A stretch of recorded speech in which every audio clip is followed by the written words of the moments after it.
আসসালামু আলাইকুম। আমি ডাক্তার মঞ্জুর মোর্শেদ, একজন কার্ডিওলজিস্ট, নিউ ইয়র্ক সিটি থেকে বলছি। আজ আমি কথা বলবো একটা নীরব ঘাতক নিয়ে, সেটি হচ্ছে যে ধূমপান। ওয়ার্ল্ড হেলথ অর্গানাইজেশন স্পষ্টভাবে বলেছে ধূমপান হলো হৃদরোগ, স্ট্রোক এবং ক্যান্সারের সবচেয়ে বড় কারণ। প্রতিরোধযোগ্য কারণগুলোর মধ্যে একটি।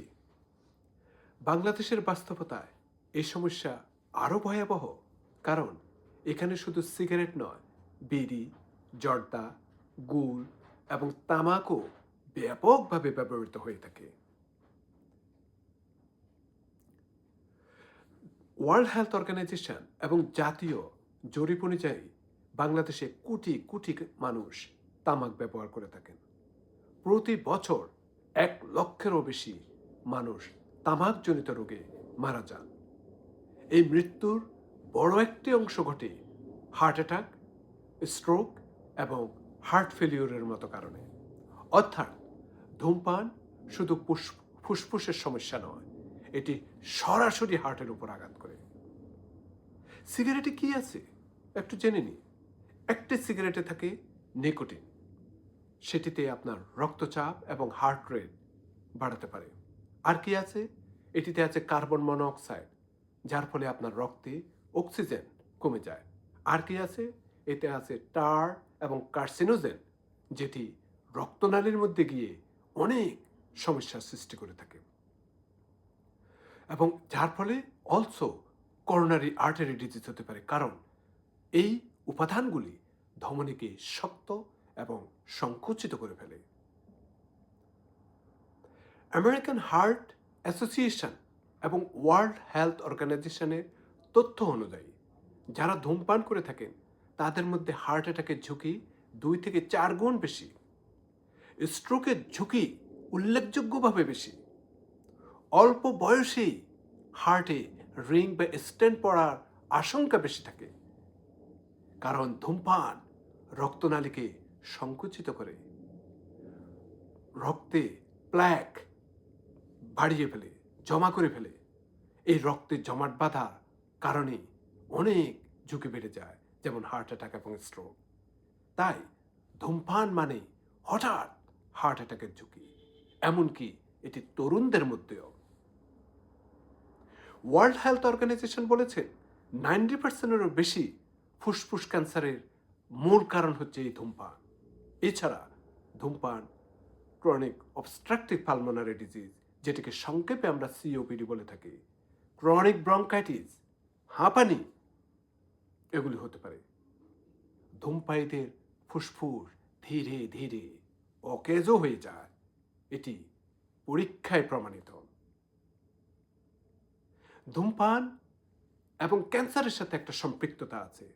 ধূমপান বাড়ায় আপনার মুখের ক্যান্সার, ধূমপান বাড়ায় আপনার জিহ্বার ক্যান্সার, ধূমপান বাড়ায় আপনার গলার ক্যান্সার, খাদ্যনালীর ক্যান্সার, পাকস্থলীর ক্যান্সার, এমনকি কিডনি এবং মূত্রথলির ক্যান্সার, যেটাকে ব্লাডার ক্যান্সার বলে থাকি। ধূমপান মানে শরীর জুড়ে ক্যান্সারের ঝুঁকি।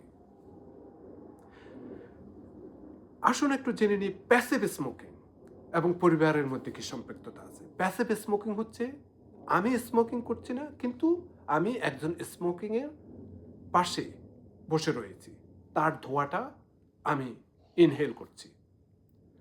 ওয়ার্ল্ড হেলথ অর্গানাইজেশন অনুযায়ী প্যাসিভ স্মোকিংও হৃদরোগ এবং ফুসফুসের রোগের ঝুঁকি বাড়ায়।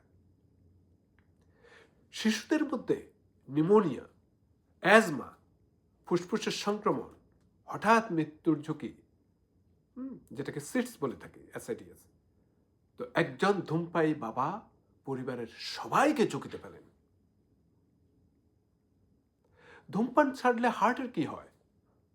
সবচেয়ে আশার কথা, ধূমপান ছাড়লে হার্ট নিজেই সুস্থ হতে শুরু করে। আলহামদুলিল্লাহ। এভিডেন্স অনুযায়ী 20 মিনিটে ব্লাড প্রেশার এবং হার্ট রেট উন্নতি হয়, 24 ঘন্টার মধ্যে রক্ত অক্সিজেন বাড়ে, 1 বছরে হার্ট অ্যাটাকের ঝুঁকি 50% কমে যায়। আবারও বলছি, 1 বছরের মধ্যে আপনার হার্ট অ্যাটাকের ঝুঁকি 50% কমে যায় যদি আপনি স্মোকিং বন্ধ করেন। এবং 5 থেকে 10 বছরে স্ট্রোক এবং ক্যান্সারের ঝুঁকি অনেক কমে।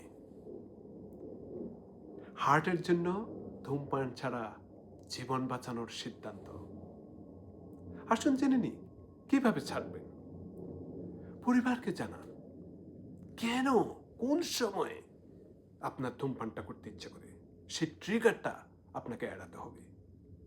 প্রয়োজনে ডাক্তারের সাহায্য নিন। ডাক্তাররা আপনাকে কাউন্সেলিং, নিকোটিন রিপ্লেসমেন্ট এগুলি দিতে পারে। গবেষণায় অনেক কার্যকর ভাবে এটি প্রমাণিত।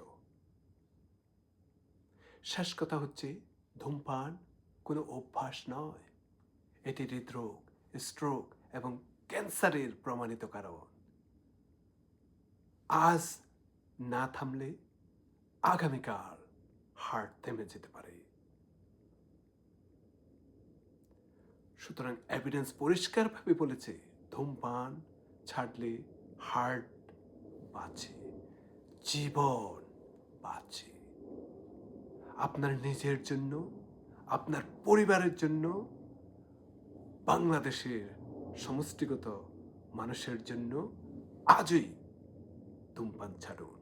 আপনি পারবেন, ধূমপানকে না বলুন। আজ এই পর্যন্ত। আরেকটা ভিডিও নিয়ে আপনাদের সম্মুখে আবার আসবো। সেই পর্যন্ত ভালো থাকুন, সুস্থ থাকুন, নিরাপদে থাকুন। আমার জন্য দোয়া করবেন। আল্লাহ হাফেজ।